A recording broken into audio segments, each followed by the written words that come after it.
ব্রজেন্দ্রনন্দন শ্রীকৃষ্ণ তিনি সপার্ষদে নদিয়া নবদ্বীপে অবতীর্ণ হয়েছেন এবং তিনি নিজে এবং তার এই পারিষদ ভক্তবৃন্দের দ্বারা হরিনাম সংকীর্তন করলেন এবং সবাইকে শিক্ষা দিলেন কি করে কলিহত জীব তারা ভগবানের শরণাগত হয়ে তার এই নাম গ্রহণ করবেন।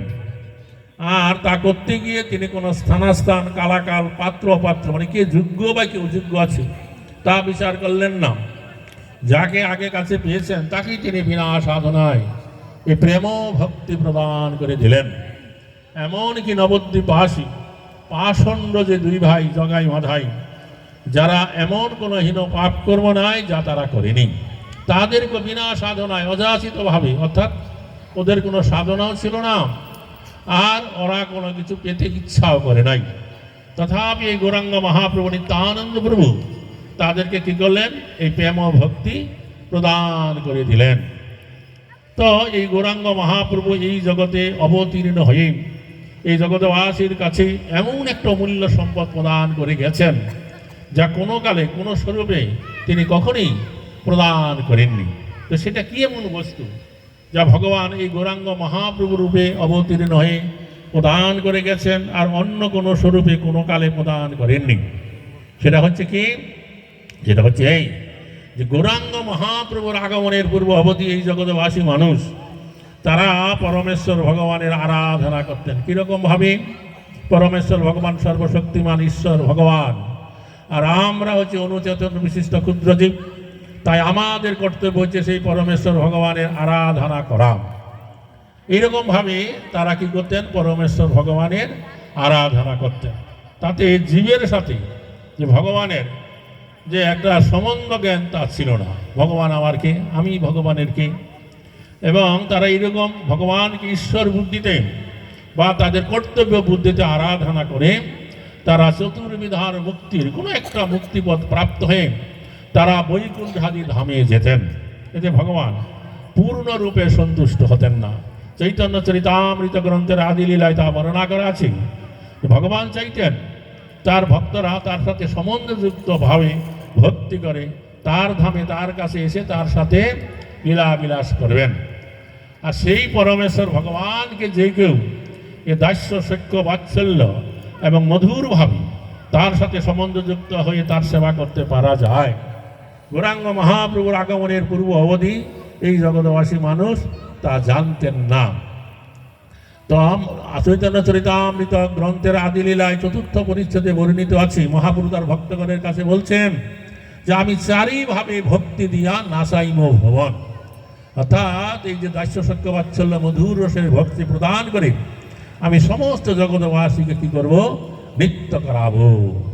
আর তা করতে গিয়ে তিনি কোনো স্থানাস্থান কালাকাল বিচার করলেন না, যাকে আগে কাছে পেলেন তাকেই বিনা সাধনায় এই প্রেম ভক্তি প্রদান করলেন এবং তিনি নিজে এবং তার এই পারিষদ ভক্তবৃন্দের দ্বারা আচরণ করিয়ে শিক্ষা দিলেন কি করে এই জগৎবাসী মানুষ তারা এই ভক্তি ধর্ম আচরণ করে ভক্তি ধর্ম পালন করবেন। মহাপ্রভু নিজে বললেন আপনি আচরি ধর্ম জীবের শিখামো, আপনি না কইলে ধর্ম শেখানো না যায়। এই জন্য তার এক এক পারিষদ ভক্তের দ্বারা এক একটা ভক্তির পন্থা শিক্ষা দিলেন। যেমন রঘুনাথ দাস গোস্বামীর দ্বারা শিক্ষা দিলেন যে এই জগৎবাসী মানুষ যারা ত্যাগী বৈষ্ণব হবেন তারা কীরকমভাবে বৈরাগ্য ধর্ম যাজন করবেন। আর মহাপ্রভুর আরেকজন গৃহস্থ ভক্ত শিবানন্দ সেন তার আচরণের দ্বারা শিক্ষা দিলেন যে কীভাবে ভক্ত সেবা করতে হয়। তো শ্রীমদ ভাগবতমে প্রথমেই ভগবান বলছেন যে যেই ভক্ত আমার সেবা পূজা করি আমি তার প্রতি সন্তুষ্ট হই, তদপেক্ষা যারা আমার ভক্ত হয়েছে সেই ভক্তের সেবা যারা করবে তাদের প্রতি আমি আরও অধিক সন্তুষ্ট হয়ে যাই। এটা চৈতন্য ভাগবতমে গ্রন্থে বৃন্দাবন দাস ঠাকুর বর্ণনা করলেন যে আমা হইতে আমা ভক্ত সেবা বড়, ভাগবতমে এই কথা প্রভু কইলা বড় দৃঢ়, যে আমার থেকে আমার ভক্তের সেবা বড়। শ্রীমদ ভাগবতম এই কথা দৃঢ়তার সাথে ভগবান বর্ণনা করেছেন। তা আমাদের পূর্ববর্তী গৌরীয় বৈষ্ণব আচার্য ছিল ভক্তিপ্রদ ঠাকুর, তিনি তার একটা কীর্তনের পদে বললেন যে ভকত সেবা পরম সিদ্ধি প্রেম লতিকার ভুল, অর্থাৎ আমরা এই যে ভগবত ভক্তি যাজন করব, তার চরম লক্ষ্য হচ্ছে কি? প্রেম ভক্তি স্তর প্রাপ্ত হওয়া। তো সেই প্রেম ভক্তি স্তর প্রাপ্ত হলে আমাদেরকে অবশ্যই কি করতে হবে? ভগবানের ভক্ত সেবা করতে হবে। তদুপরি নরোত্তম দাস ঠাকুর তার প্রার্থনা গীতিতে বললেন যে সারিয়া বৈষ্ণব সেবা নিস্তার পেয়েছে কেবা। তো এই যে ভক্ত সেবা কিভাবে করতে হয় তা মহাপ্রভু তার অন্যতম যে পারিষদ ভক্ত শিবানন্দ সেন তার আচরণের দ্বারা শিক্ষা দিলেন। তো মহাপ্রভু 24 বছর শেষে যেই মাঘ মাস তার শুক্লপক্ষে প্রভু করিলা সন্ন্যাস, মাঘ মাসের 24 বছর শেষে মাঘ মাসের শুক্লপক্ষ যখন করল, তখনই তিনি গৃহত্যাগ করে কাটোয়ায় গিয়ে সন্ন্যাস গ্রহণ করে আপনাদের আরও দেশে 3 দিন ভ্রমণ করে শান্তিপুরে অদ্বৈত আচার্যের গৃহে গিয়েছিলেন। সেখানে 10 দিন থেকে তিনি নীলাচলে চলে গেলেন। মাঘ মাসে সন্ন্যাস গ্রহণ করলেন, ফাল্গুন মাসে গিয়ে নীলাচলে বাস করলেন, আর চৈত্র মাস নীলাচলে অবস্থান করে সার্বভৌম ভট্টাচার্যকে ভক্তিপথে আনয়ন করেন। তারপরে যখন বৈশাখ মাস পড়ল, তখন তিনি দক্ষিণ ভারত দেশ ভ্রমণ করতে চলে গেলেন। তার সঙ্গীতে যেই সমস্ত ভক্তরা গিয়েছিলেন তাদেরকে বললেন, আমি দক্ষিণ ভারত ভ্রমণ করে যতদিন পর্যন্ত ফিরে না আসবো, তোমরা ততদিন পর্যন্ত নীলাচলে অবস্থান করবে। বৈশাখ মাসে যাত্রা করলেন, তার 2 বছর পরে বৈশাখ মাসে মহাপ্রভু নীলাচল ধামে ফিরে এলেন। তো ফিরে এসেই তার দক্ষিণ দেশের ভ্রমণের যে সঙ্গে কালাকৃষ্ণ দাস, তাকেই বঙ্গদেশে প্রেরণ করলেন যে তুমি বঙ্গদেশে গিয়ে যেখানে যেখানে আমার ভক্ত আছে, নবদ্বীপ, শান্তিপুর, কালনা, তারপরে কাটোয়া এবং কুলিনগ্রাম, শ্রীখণ্ড, সেখানে গিয়ে আমার ভক্তগণের কাছে এই কথা জানাবে যে আমি দক্ষিণ দেশ ভ্রমণ করে নীলাচলে ফিরে এসেছি, আর এই বছর আমার যেন সমস্ত ভক্তরা এই রথযাত্রার পূর্বে নীলাচল ধামে আসেন, আমার সাথে মিলিত হয়ে তারা এই রথযাত্রায় অংশগ্রহণ করেন। কালাকৃষ্ণ দাস জগন্নাথের অনেক শুকনা প্রসাদ তাকে দেওয়া হলো, তাই নিয়ে তিনি তাড়াতাড়ি এই বঙ্গদেশে এলেন।